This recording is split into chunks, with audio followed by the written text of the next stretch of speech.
الصلاة والسلام عليك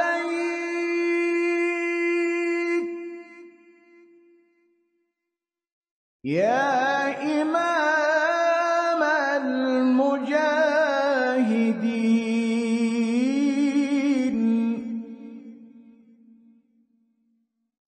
يا رسول الله.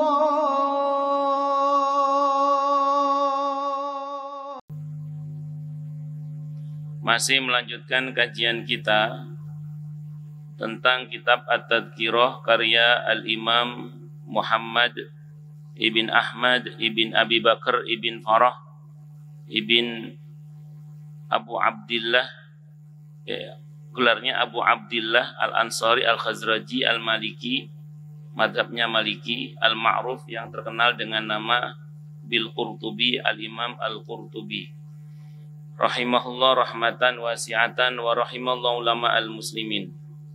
Qala al-muallif rahimahullahu ta'ala wa nafa'ana bi ulumihi fid dharaini amin. Bismillahirrahmanirrahim.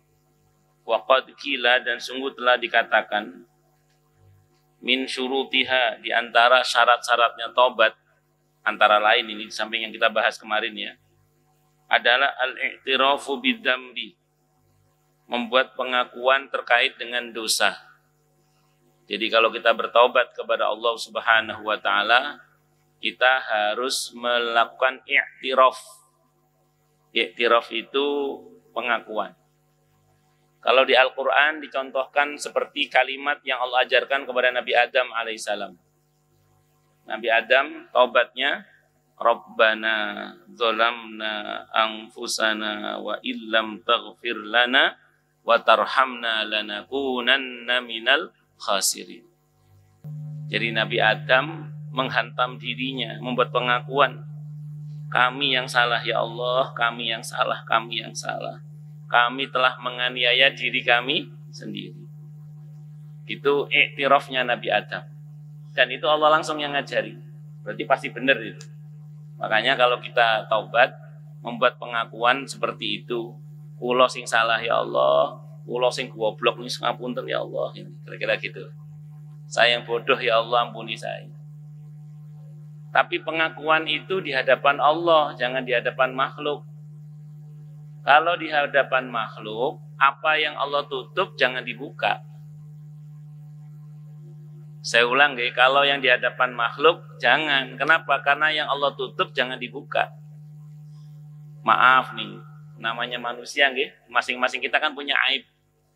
Aib itu di sana dan di sini, masing-masing punya aib. Di antara aib itu adalah perbuatan dosa. Yang Allah tutup, tidak ada yang tahu kecuali Allah sama kita saja yang tahu. Dalam hadis Sahih Muslim, termasuk orang yang Allah tidak ampuni itu adalah al-mujahirin kan, atau kamakal, yaitu orang yang malam hari dia berbuat dosa, sudah Allah tutup dosanya, pagi dia ceritakan kemana-mana. Dalam Sahih Bukhari juga demikian, yang mafhum riwayatnya, dosa yang ditutup oleh Allah itu pertanda Allah tidak persoalkan dosa itu. Kalau sampai kemudian Allah tutup, dia batalkan tutup yang Allah lakukan untuk dirinya, dia ceritakan dosa itu, berarti Allah persoalkan dosa itu. Yang tadinya dosa itu tidak Allah persoalkan, gara-gara dia ceritakan jadi dipersoalkan oleh Allah. Maka iktiraf itu bukan depan istri, bukan depan suami, bukan depan anak-anak. Iktiraf yang kaitan dosa kita dengan Allah ya, yang tidak ada tahu kecuali Allah sama kita saja. Itu kita dengan Allah saja. Maka membuat iktiraf itu ya coba banter-banter. Karena kalau nanti ketahuan orang malah aibnya terbuka. Kecuali memang ada dosa-dosa tertentu di mana kita butuh solusi untuk diselesaikan, sehingga kita terpaksa datang kepada ahlinya yang terpercaya untuk dicarikan solusinya. Itu persoalan lain nanti. Itu catatan pentingnya nggih. Nah, di Al-Qur'an dicontohkan lagi di surah Al-Anbiya ayat 87 tentang iktirafnya Nabi Yunus alaihissalam. La ilaha illa anta subhanaka inni kuntu minadh dhalimin. Tidak ada sesembahan yang hak kecuali Engkau ya Allah, maha suci Engkau wahai Allah, sungguhnya hamba yang salah, hamba yang zalim ya Allah, hamba yang zalim, hamba yang salah. Itu Nabi Yunus alaihissalam. Yang dalam Al-Quran diceritakan, kalaulah Yunus bukanlah termasuk orang yang biasa bertasbih sebelumnya, niscaya kami akan jadikan, niscaya dia akan tinggal di perut ikan itu sampai hari kiamat. Dengan kata lain, dengan beliau ditelan oleh ikan itu, sebenarnya Nabi Yunus oleh Allah direncanakan wafat. Tapi karena Nabi Yunus ini gemar bertasbih, dan di antara bentuk tasbihnya adalah i'tiraf tadi, itu membuat pengakuan itu. La ilaha illa anta subhanaka inni kuntu minadh dhalimin. Maka Allah rubah takdirnya. Yang harusnya mati jadi nggak mati. Para sahabat, saya baca riwayat ini dalam kitab Abwabul Faraj karya Said Muhammad Alawi Al-Maliki rahimahullah. Saya baca dalam kitab Ad-Da' wa Dawa karya Ibnu Qayyim Al-Jauziyah rahimahullah. Para sahabat bertanya, "Ya Rasulullah, itu nabi. Bagaimana dengan kami yang bukan nabi? Kalau baca yang sama kira-kira dapat manfaat yang sama enggak?" Nabi tidak jawab. Yang jawab Allah langsung. Tadi Al-Anbiya 87. 88 apa jawaban Allah? Wa kadzalika nunjil mu'minin. Sebagaimana Yunus, kami selamatkan pula orang-orang yang beriman yang mau membaca la ilaha illa anta subhanaka inni kuntu minadh dhalimin. Dan para ulama mengatakan orang-orang soleh terdahulu, para nabi dan rasul, ditolong oleh Allah itu diantaranya dengan tasbih. Nah, di antara tasbih yang dengan izin Allah mendatangkan pertolongan Allah itu adalah la ilaha illa anta subhanaka inni kuntu minadh dhalimin. Punya masalah apa saja, perbanyak baca la ilaha illa anta subhanaka inni kuntu minadh dhalimin. Kalau Nabi kita Muhammad sallallahu alaihi wasallam, di antaranya yang tercermin dalam Sayyidul Istighfar itu. Dalam Sayyidul Istighfar, Nabi itu nggak punya dosa aslinya. Tapi beliau membuat pengakuan di hadapan Allah. Pertama ya untuk kita, supaya kita ini membuat pengakuan di hadapan Allah. Jadi Allahumma anta rabbi la ilaha illa anta khalaqtani wa ana 'abduka wa ana 'ala ahdika wa 'adika mastata'tu a'udzubika min syarri ma sana'tu abu'u laka bi ni'matika 'alayya wa abu'u bi dzambi faghfir. Nah, itu fa innahu la yaghfiru dzunuba illa ant. Itu namanya membuat pengakuan siapa di hadapan Allah bahwa kita ini salah, kita ini berdosa, kita ini lemah, kita ini rendah, kita ini hina, kita ini tidak berdaya, dan begitu seterusnya. Dan memperbanyak beristighfar, yang istighfar itu meniadakan tekad untuk mengulang perbuatan maksiat itu. Jadi istighfar yang meniadakan tekad untuk mengulang kembali perbuatan maksiat itu. Dan dia tetapkan, dia tancapkan maksud dari istighfar itu di dalam hatinya. La talafudhu bil lisan, tidak semata-mata ngucap dengan lisan tok. Jadi orang yang bertaubat itu pasti beristighfar. Tapi orang yang beristighfar belum tentu bertaubat. Saya ulang ya. Orang yang bertaubat itu pasti beristighfar. Tapi orang yang beristighfar belum tentu bertaubat. Karena istighfarnya orang yang bertaubat itu disertai dengan ketekatan dalam hati untuk tidak mengulangi. Dan itu diucapkan sepenuh hati dengan ketulusan hati bahwa dia betul-betul minta ampun kepada Allah. Jadi bukan hanya semata-mata di lisan astagfirullah, astagfirullah, astagfirullah. Tapi lebih dari itu sepenuh hati dia minta ampun kepada Allah. Fa amma man qala bilisanihi, maka adapun orang yang berucap dengan lisannya astagfirullah wa qalbuhu musirun ala ma'siyati, sementara hatinya masih terus bertekad untuk mengulang maksiat tersebut, maka fastighfaruhu dzalika yahtaju ila istighfarin. Maka istighfarnya orang itu masih membutuhkan istighfar yang baru lagi. Jadi istighfarnya harus istighfari lagi, istighfarnya harus diistighfari lagi. Wa saghiratuhu lahiqatun bil kabair. Tadinya dosa kecil malah bisa jadi dosa besar. Kalau kata Imam Ad-Dahabi dalam kitab Al-Kabair itu diantaranya dijelaskan, orang berbuat dosa kecil, kalau dia meremehkan perbuatan dosa kecil itu, maka perbuatan dosa kecil itu menjadi dosa besar. Oh, gampang nanti bisa selesai dengan wudhu.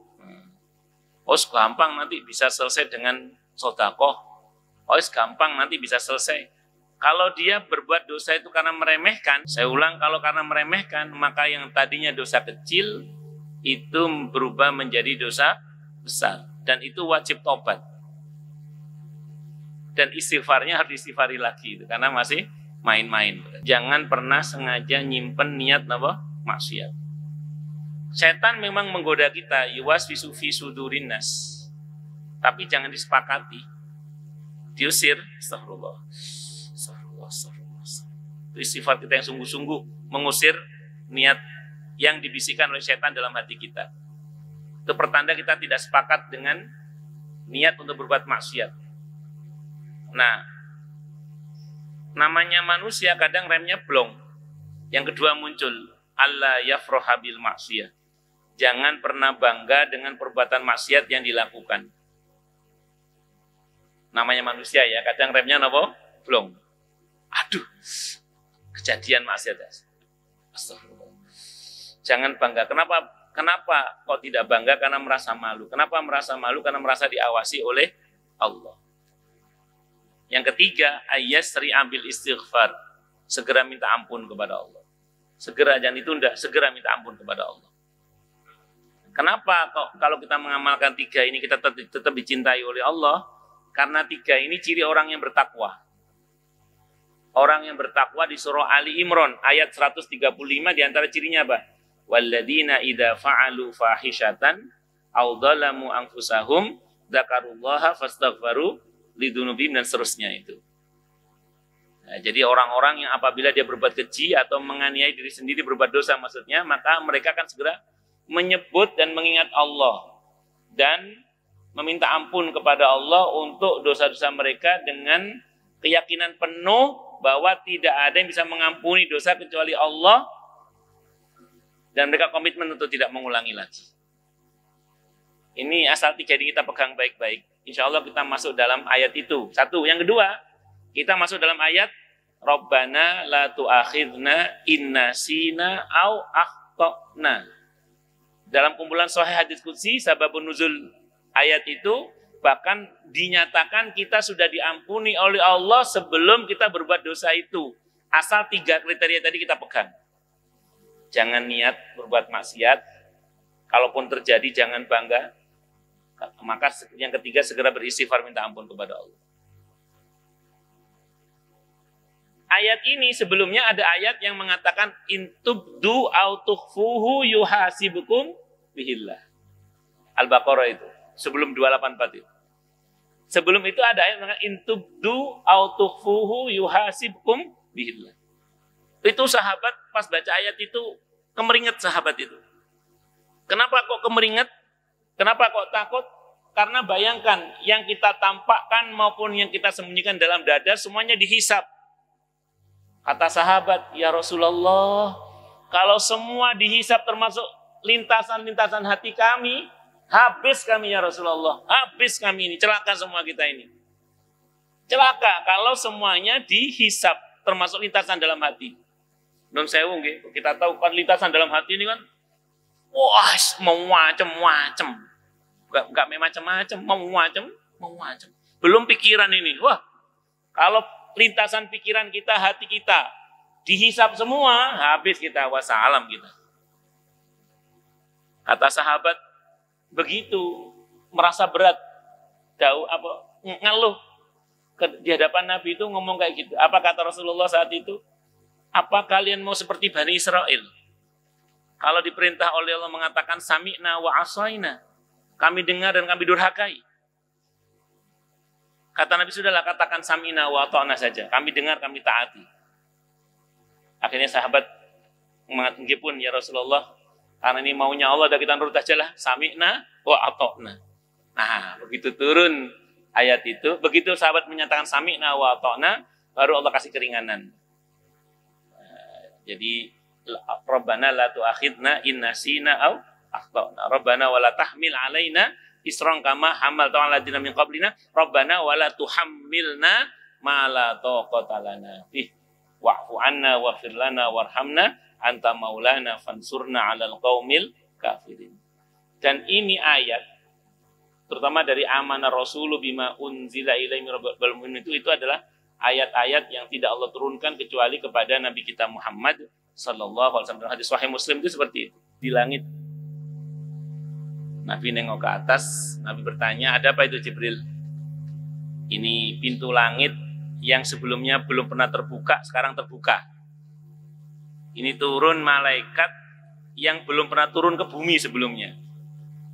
Rupanya malaikat itu turun menemui Nabi kita Muhammad sallallahu alaihi wasallam dan beliau mengatakan, "Ya Rasulullah, saya membawa 2 cahaya. Yang 2 cahaya ini belum pernah Allah berikan kepada nabi yang lain. Dan siapa yang memohon kepada Allah dengan 2 cahaya ini, doanya dikabulkan oleh Allah. Yang pertama suratul Fatihah, yang kedua akhir surah Al-Baqarah. Dari amanar rasulu bima unzila ilaihi mir rabbihi wal mu'minun." Jadi istighfarnya tadi itu kalau kita lakukan dengan kesungguhan hati, itulah yang namanya taubat. Kalau cuma di mulut berarti belum menyentuh makna taubat tadi. Maka saya bilang tadi, orang yang bertaubat pasti beristighfar. Orang yang tidak bertobat, orang yang beristighfar belum tentu bertobat. Tapi orang yang bertobat pasti beristighfar. Hada maqulu fi zamanihi, ini ucapannya Hasan Al-Basri di zaman beliau yang masih khairul qurun itu. Hasan Al-Basri kan tinggal di masa khairul qurun, sebaik-baik masa kan. Sahabat, tabi'in dan tabi'ut tabi'in, masih salafus soleh. Masih salafus soleh ini. Fakaifa fi zamanina hadza, lalu bagaimana dengan zaman kami sekarang ini? Alladzi yura fihi al-insanu muqibban 'ala zulmi, di mana banyak orang getol berbuat maksiat dan berbuat zalim, berbuat zalim. Harisun 'ala la yaqla, yang mereka itu seolah-olah tidak mau lepas dari perbuatan maksiat itu. Sementara wasubhatu fi yadihi, sementara tasbih ada di tangannya. Wasubhatu, sementara tasbih fi yadi di tangannya, za'iman annahu yastaghfiru min dzambi, dengan seolah-olah dia sedang beristighfar, minta ampun kepada Allah dari dosa-dosanya.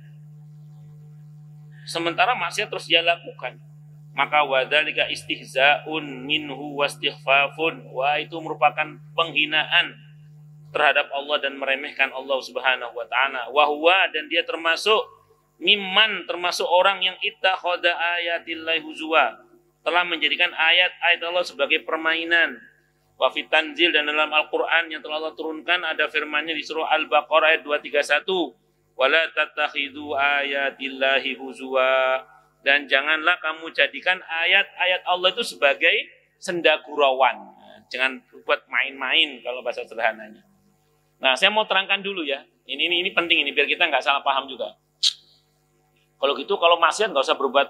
Kalau kita berbuat maksiat, kita nggak usah zikir ya Ustaz ya, biar nggak melecehkan. Maksiat awis, dudu ngono maksudnya itu. Bukan gitu maksudnya. Nah, saya mau terangkan ini biar lebih utuh ya. Ini biar lebih utuh. Titik tekannya itu meremehkannya itu loh. Meremehkan perbuatan maksiat seolah-olah ambil istighfar wis entek ngono. Oh, gampang, nanti dengan wudhu juga habis. Oh, gampang, nanti dengan melangkah ke masjid juga sudah habis. Sifat meremehkannya itu yang tidak boleh. Tapi menyertakan kemaksiatan dengan kebaikan itu perintah. Jadi mengikutkan setelah maksiat perbuatan baik itu perintah kalau itu. Tapi jangan disertai dengan meremehkan perbuatan maksiat itu. Jadi titik tekannya di sini adalah karena kita meremehkan itu. Jadi gini loh, perbuatan dosa itu harus tetap diakui sebagai perbuatan dosa yang kita ngaku ini salah, ya Allah ampuni hamba, ya Allah ampuni hamba, ya Allah. Dengan pengakuan, jangan dengan terus meremehkan gitu loh. Adapun saya ulang, setelah kita berbuat yang tidak baik, kita segera menyusul dengan kebaikan, itu perintah. Jadi justru Nabi memerintahkan kita untuk segera menyusul ketidakbaikan dengan kebaikan, dengan harapan kebaikan itu menghapus keburukan tersebut. Sebagaimana Allah firmankan di surah Hud ayat 114. Allah firmankan di surah Hud ayat 114. Innal hasanati yudhibnas sayyiat dzalika dzikra lidzakirin. Sesungguhnya kebaikan-kebaikan itu bisa menghapus keburukan-keburukan, dan itu pelajaran bagi yang mau mengambil pelajaran. Makanya saya ulang, jangan meremehkan. Harus apa tadi? Harus dengan keyakinan, oh itu dosa, harus saya tobati, tapi jangan berhenti dari berbuat baik. Justru kalau kita merasa banyak dosa, banyak berbuat baik. Ibnul Qayyim Al-Jauziyah rahimahullah, beliau mengatakan ada 3 hal yang dengannya dosa itu diampuni oleh Allah. Ini kata Ibnul Qayyim Al-Jauziyah rahimahullah. Ada 3 hal yang dengannya dosa itu diampuni oleh Allah. Apa itu? Yang pertama dengan taubat. Yang kedua dengan banyak berbuat kebaikan. Yang ketiga dengan musibah. Dengan musibah. Yang pertama dengan taubat. Kalau ayat Qur'annya diantaranya di surah Al-Furqan ayat 70 itu. Ayat 70. Illa man taba wa amana wa amila amalan salihah faulaika yubaddilullahu sayiatihim hasanat. Kecuali orang-orang yang mau bertobat, beriman dan beramal soleh, Allah akan ganti keburukannya, dosanya dengan kebaikan-kebaikan. Dosa diganti dengan ampunan, dosa diganti dengan pahala. Termasuk pahala yang hilang, Allah ganti dengan pahala yang baru yang lebih baik. Itu yang pertama. Yang kedua, dengan kebaikan. Kalau kita berbuat baik, dosa dihapus. Tadi ayatnya surah Hud. Ayat berapa? Ayat 114. Atau tadi hadis Abi Dzar Al-Ghifari radhiyallahu anhu tadi itu. Diantaranya. Makanya kalau Anda baca beberapa riwayat tentang keutamaan kasratul khuta, memperbanyak langkah ke masjid dan ke majelis ilmu. Kalau kita wudhu dari rumah, 1 langkah pahala dihadirkan, dosa dihapus, derajat diangkat. Kita taklim begini dapat pahala, plus didoakan ampunan oleh para malaikat. Bahkan ikan-ikan di laut pun mendoakannya. Masya Allah. Semoga Allah terima amal kita ini ya. Amin. Kemudian yang ketiga dengan musibah. Dengan musibah. Hadisnya Sahih Muslim. Kalau sabar, dosanya rontok seperti daun kering yang berguguran dari dahannya. Kalau sabar. Kalau sabar, kena musibah, sabar, dosanya rontok. Seperti daun yang berguguran dari dahannya. Kalau diberi musibah, kok bersyukur? Nanti bisa dicek dalam kumpulan Sahih Hadis Qudsi, hadisnya riwayat Ahmad. Hadisnya Sahih li ghairihi. Apa kata Allah? Aku ampuni dosanya seperti bayi baru lahir dari rahim ibunya. Diberi musibah, kok bersyukur? Hadisnya Sahih li ghairi riwayat Ahmad. Ada dalam kumpulan Sahih Hadis Qudsi. Aku ampuni dosanya seperti bayi baru lahir dari rahim ibunya. Allahu Akbar. Semoga kita termasuk yang diampuni oleh Allah. Amin. Allahumma insyaallah. Nah, ini ya diantara hal-hal yang patut kita ketahui terkait dengan istighfar yang harus sungguh-sungguh kita sampaikan tadi itu. Dan sampai kita termasuk orang-orang yang mempermainkan ayat-ayat Allah dalam pengertian tadi titik tekannya, saya ulang, bukan soal berbuat baik setelah berbuat maksiat, bukan. Tapi lebih kepada meremehkan perbuatan maksiat itu. Bahkan begini, ini kata kunci juga ya Allah. Banyak para ulama-ulama kita menasihatkan, bagaimanapun buruknya kelakuanmu, jangan tinggal sholat. Karena sholat itu menghubungkan kamu kepada Allah, akan ada masa di mana insya Allah kamu akan ditolong oleh Allah. Pokoknya satu kata, jangan meremehkan perbuatan dosa itu aja. Kalau bahasa Nabi, sungguh janganlah kau meremehkan perbuatan dosa itu walaupun kecil. Sebagaimana jangan meremehkan perbuatan baik walaupun itu kecil. Kenapa? Karena murka Allah itu tersimpan di pada maksiat kepadanya, dan rahmat Allah tersimpan di pada ketaatan kepadanya. Saya kira ini bisa saya sampaikan, semoga bermanfaat.